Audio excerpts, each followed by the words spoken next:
आत्मवंदन। आप सभी को दिवाली की बहुत बहुत शुभकामनाएं। मैं तेजस्विनी एकलव्य ग्रुप से।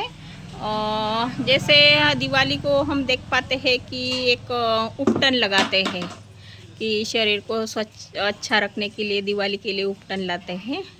तो मैं तो हमेशा ही उपटन लगाती हूँ, साबुन का कम से कम इस्तेमाल करती हूँ कि बिना साबुन के पहले राजा रानी उपटन से ही अपनी त्वचा को अच्छा रहते थे, बेहतर रख पाते हैं, क्योंकि हवा में इतना प्रदूषण हो चुका है कि भाई वो पूरे शरीर को ख़राब कर देता है। तो उपटन कैसे बनाते हैं वो आज विधि बताऊंगी।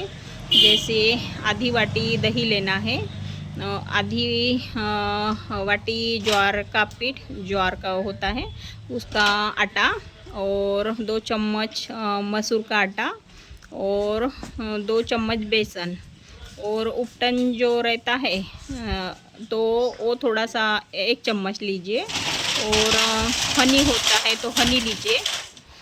हनी को मिक्स कीजिए पूरा, और अपने बदन को, चेहरे को, बदन को सब जगह उसको लगाइए। तो लेडीज़ लोग हमेशा 2 टाइम कर सकते हैं, काम के वजह से बिज़ी रहते हैं, लेकिन खुद को टाइम देने से भाई चेहरा और स्वास्थ्य अच्छा और बना रहता है। और आप एक बार तो करके देखिए और रिज़ल्ट देख पाएंगे। तो मैं तो हमेशा ही करती हूँ कि मुझे उपटन ज़्यादा पसंद है। मैं अलग अलग प्रकार के जो उपटन है तो घर में बनाती हूँ, घर की चीज़ों का इस्तेमाल ज़्यादातर करती हूँ। और मेरे जो अदर ग्रुप है, एक अफ्रीका वाला ग्रुप, अमेरिका वाला ग्रुप, उनको भी बताती हूँ कि उपटन कैसे बनाते हैं। तो वो भी उपटन जानते हैं और विधि बनाते हैं। और एक अफ्रीका का ग्रुप है तो दीदी ने जैसे केला होता है या फलों के छिलके होते हैं उससे बेंजॉय बनाना सीखा है। पिछली बार मैंने कहा था कि बेंजॉय भी घर पे यानी फर्श पोंछने के लिए या बालों के लिए इस्तेमाल किया जाता है या शरीर पे लगाने के लिए। मैं बोली कि यहाँ पे बहुत बड़ा बिजनेस होगा। तो अफ्रीका का उन्होंने 2 साल लगातार उस पर काम किया और वो इंडिया भी शिफ्ट हुई है और उनका बिज़नेस सबसे ज़्यादा भी मशहूर है। तो बेंजॉय भी वो बनाती है, लेकिन अपने अंदर की खूबी पहचानो, उस पर वर्क करो और जीवन बेहतर बन पाएगा। और आज उपटन की बात कर रहे हैं तो उपटन से त्वचा सुंदर रहती है, आप नौजवान की तरह रहोगे।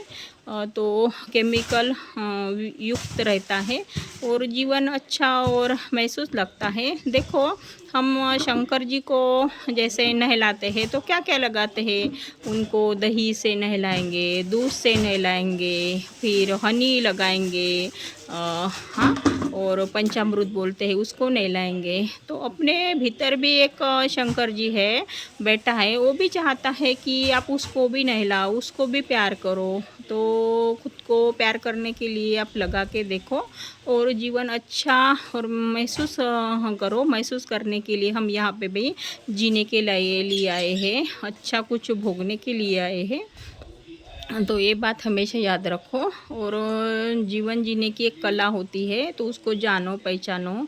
और ऑयल का भी मैं अगली बार लूँगी कि शरीर को कौन सा ऑयल सूट होता है और उससे क्या क्या बेनिफिट होते हैं। आज उपटन का बोला है, जैसे शंकर भगवान है, कोई नई मूर्ति लाते हैं तो उसको पंचामृत से नहलाते हैं। तो ये बात हमेशा देखिए कि हमारे अंदर भी एक भगवान बैठे हैं तो उसको भी कुछ ना कुछ चाहिए ना। उपटन रहे, खाने की एक चाहत होगी तो उपटन भी लगाने की चाहत होगी ना। एक बार करके देखिए और मुझे अवश्य ही फीडबैक दीजिए, अच्छा या गलत। और नए नए लोग हैं तो पहले हाथों को भी लगा सकते हैं, हाथों को देखने से भाई इचिंग नहीं होती है तो पूरे बदन को लगा सकते हैं कि पूरे बदन को लगाने से पहले भाई ट्रायल बेस पे हाथों को लगाना ज़रूरी होता है। तो ये बात हमेशा याद रखिए। धन्यवाद।